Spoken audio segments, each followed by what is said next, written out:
What is going on, Crimson Tide fans? We're going to start off today's show talking some Alabama hoops here. The Crimson Tide take down Robert Morris in the first round of the NCAA Tournament, winning that game by 9. We had a lot of fun here at the Alabama Football Report, going live for a basketball game here. I think at one point we had like 1,200 people watching, concurrent viewers there, so we had a lot of fun, a lot of good times in the chat as well. So we will be live on Sunday for the round of 32. So come and hang out with us. Make sure you guys hit that sub button for me right now.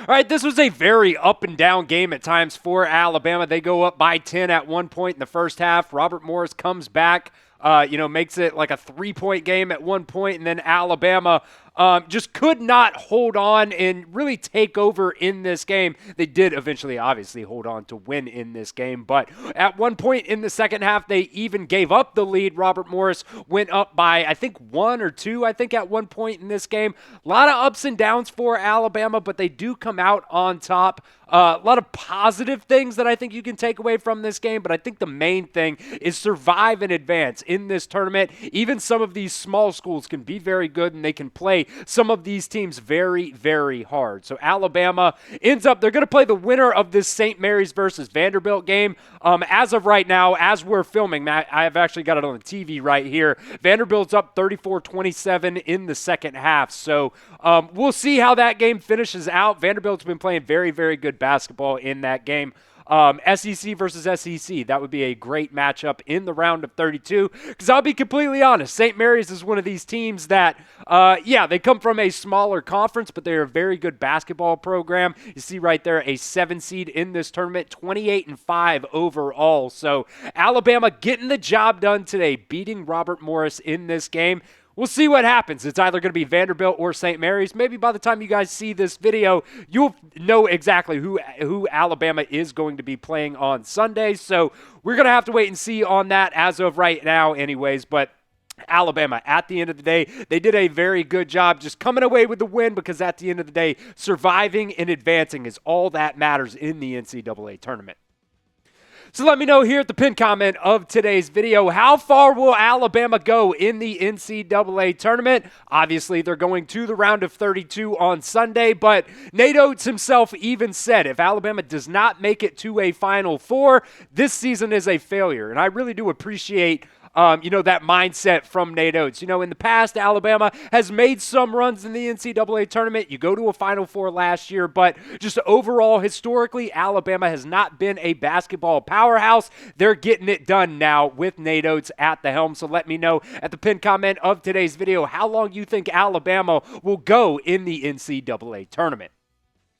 All right, just want to give some shout-outs to some real players of the game, in my opinion here. Start off with Clifford Omoruyi and Mohamed Dioubate. Dioubate comes away again with the Hard Hat Award. Wasn't quite sure who was going to get it. Clifford Omoruyi had a phenomenal first half. I think he scored 15 in that first half. Only 2 points in the second half, so they were able to control him a little bit. But you see 8 for 8 there on the field goals there. I would be willing to bet every single one of those field goals that Clifford Omoruyi had were dunks, because in the first half, man, it was lob it up to Clifford Omoruyi. Alabama had the advantage in terms of size in this game, and at points, they definitely used that, but some points, they definitely weren't able to do a good job at that. Talk about the offensive rebounds. Robert Morris had 16 offensive rebounds in this game to Alabama's 5. So while Alabama did an okay job in the paint, they definitely got outworked on that end of the floor in terms of those rebounding.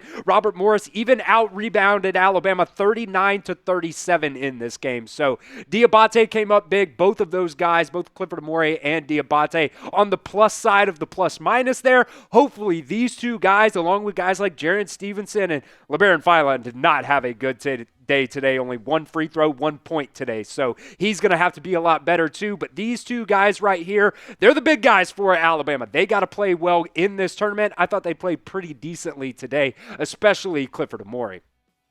Let's go over to Mark Sears now. For a long time in this game, Mark Sears had, 6, 8 points, something like that, it seemed like. I think he had 4 at halftime, but he ends this game with 22 total points for the Crimson Tide. And I got the free throws down there too, because that's really what got Mark Sears going at the end of the game. He was 11 for 13 from the stripe there. And, he started off very slow in this game, but you see the assists there. 10 assists in this game, 5 rebounds as well. Nate Oates talks about Mark Sears in a way that, when Mark Sears isn't really able to get it done scoring, he can do a whole lot more. That was one thing I think that LeBaron Philon did do pretty well. 1 point in this game, but he had 8 assists as well. So these guys for Alabama, when they're not doing a amazing job scoring the basketball, I think, in a tournament setting like this, you would have loved to have seen it all season long. But in a tournament setting like this, getting things done in different ways, rebounding, assists, everything like that, can be a major factor in coming away with the victory. Let's talk about Grant Nelson here now. I mentioned earlier Mohamed Dioubate ended up coming away with the Hard Hat Award for Alabama. But I saw a lot on social media, even in the live chat here. Grant Nelson was really the key player in the second half of this game. He was out for the entire first half. I think there was like 10 minutes to go or something like that in the game before Grant Nelson actually made his first appearance in this game. And I believe it was not Charlie Potter. Nick Kelly tweeted out after the game that Grant Nelson actually stood up on the bench and said, "Coach, put me in this game." So, he's been dealing with a knee injury. He was day-to-day going into this game. They said that they would use him if they needed him, and Alabama absolutely needed Grant Nelson in this game. And, he didn't score a whole lot, for Alabama.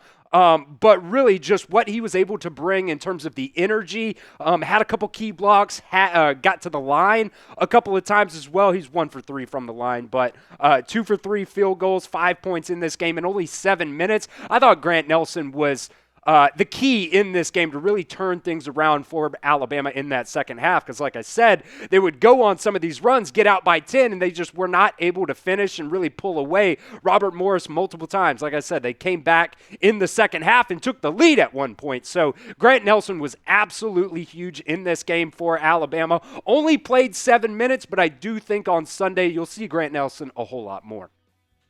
We'll continue with a major quarterback report here in just a second, but want to give a shout out to our friends over at Fanatics. You guys can just go to chatsports.com/Bama hoodie and get up to 30% off on Alabama hoodies right now. They've got some really good deals going on over at Fanatics for some Alabama gear. You guys can get over there. They've got hoodies, they've got quarter zips, they've got crew necks, they've got hats. I think they even have shoes and stuff like that over there on Fanatics. So just go over to chatsports.com/Bama hoodies and you guys can get up to 30% off right now. That link's in the comment section and the description of today's show. There should also be a little clickable link over there in the corner that'll redirect you guys right to that Fanatics website. All right, there's a major quarterback battle report from Pete Nakos of On3 that dropped the other day. I think that came out on Wednesday, I believe.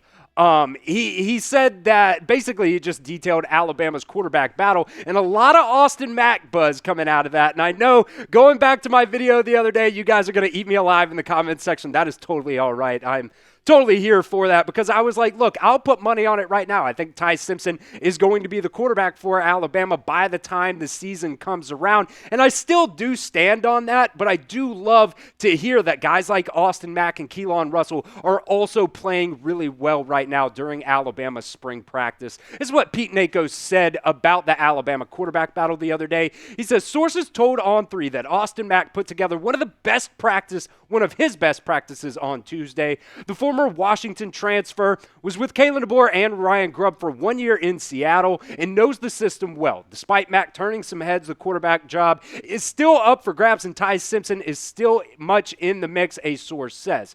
Mack is a serious contender for the starting job, though. The Crimson Tide would like to keep the quarterback competition open through August if possible, a source says. True freshman and former five-star Keelon Russell continues to be a factor in the quarterback battle as well.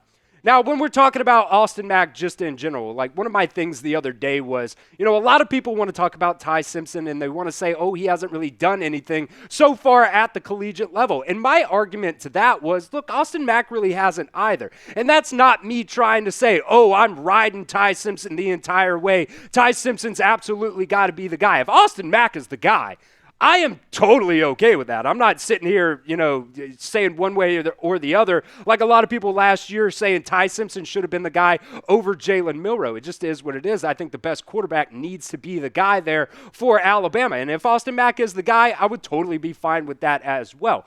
When it comes to Ty Simpson, though, I do think there is something to be said about a guy that has waited his turn. And if this quarterback competition is neck and neck, head to head, I do think Ty Simpson at the end of the day is going to be the guy that starts for Alabama. We'll see what happens. There is a long, long way to go. Hell, Keelon Russell might be the guy at the end of the day. I don't necessarily think that happens. I think it would be a very positive thing for Keelon Russell to at least sit 1 year because you got 1 year of Ty Simpson if he is the starter, and then you probably have 1 year of Austin Mack as well, especially if he goes out there and plays really well, and then you got Keelon Russell after that. And I think all three of these guys, especially Ty Simpson, he's already shown he's not going to transfer anywhere, but Austin Mack and Keelon Russell as well. I think those are guys that really do, especially Austin Mack. Absolutely, he came over from Washington with Kalen DeBoer. I think he's a Kalen DeBoer guy. And if Ty Simpson is the starter this year, I don't necessarily see Austin Mack going anywhere in the transfer portal. Now, maybe that's me just, having some hopium out there. But I think Alabama just right now, no matter who the quarterback ends up being, I do think you are in very, very good hands right now with your quarterback situation. So let me know here in the comments section of today's show, what is the percent chance that Austin Mack wins the quarterback battle? Let me know in the comments section for me right now.